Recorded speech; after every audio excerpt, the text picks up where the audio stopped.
surah ke-9 At-Taubah ayat ke-60.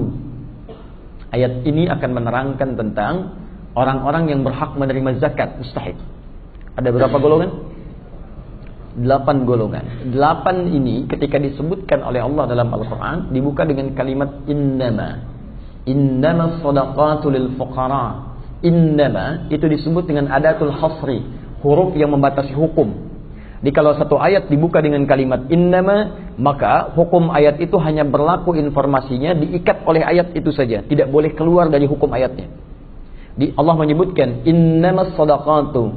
Lihat penerjemahannya, zakat itu hanya boleh dikeluarkan, hanya boleh pada golongan-golongan berikut. Lil fuqara, orang-orang fakir. Wal masakin, golongan miskin. Wal amilina 'alaiha, orang yang fokus untuk mengelola zakat sehingga dia tidak mengerjakan pekerjaan-pekerjaan lain. Jadi bukan nyambi di sini. Kemudian wal muallafati qulubuhum, orang-orang yang baru masuk Islam sehingga dibantu dengan zakat supaya dapat kenyamanan dalam keislamannya, atau orang yang belum masuk Islam tapi punya ketertarikan kepada Islam. Dia sering baca-baca tentang Islam, dia sering ikuti ceramah tentang keislaman, dia sering tanya-tanya. Anda boleh berikan bagian dari zakat berupa fasilitas-fasilitas tertentu, buku-buku Islam, majalah Islam, CD Islam yang membantu dia menguatkan keyakinannya terhadap Islam sampai dia bersyahadat. Kemudian wafir riqab, perbudakan, sekarang sudah tidak ada. Dulu zakat diberikan pada perbudakan supaya mengeluarkan manusia dari perbudakan, bukan untuk meneruskan hukumnya. Yunani ada perbudakan, Romawi ada perbudakan. Ketika datang Islam, perbudakan itu akan dihapuskan. Ya, makanya muncul beberapa hukum-hukum turunan untuk melepaskan nilai-nilai perbudakan. Di antaranya zakat, supaya diberikan bantuan-bantuan itu untuk membebaskan manusia dari perbudakan. Boleh dia dibeli dari situ, hilangkan, bantu, tepikan, sehingga keluar dari hukum perbudakan. Ketika seorang tuan merdeka menikah dengan budak, maka dalam hukum Islam anaknya jadi merdeka. Ya, status itu sengaja diberikan supaya melepaskan turunan perbudakan dari situ, sehingga Islam datang, perbudakan hilang. Tayyib. Kemudian wal gharimin, orang-orang yang punya utang. Tapi kalimatnya menggunakan kata gharimin, utang dalam hal yang menghadirkan maslahat bagi syariat, bukan utang biasa. Ingat ya, ada gharama, ada dain, itu beda. Di Quran ada 2 jenis utang.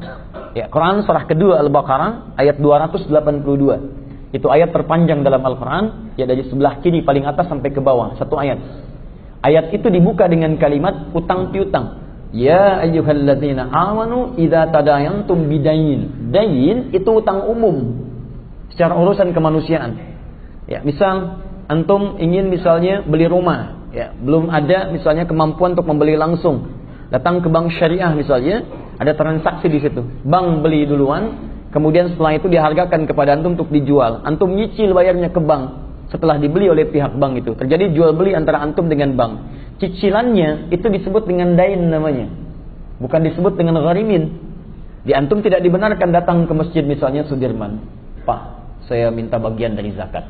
Siapa? Saya pemilik utang. Apa utangnya? Cicilan rumah belum tuntas. Nah, ini tidak masuk dalam kategori itu. Gharimin, utang yang diberikan pada seseorang mendapat bagian zakat karena dia punya satu tanggungan yang pernah digunakan untuk maslahat dalam syariat. Pernah bantu bangun madrasah waktu uang ada.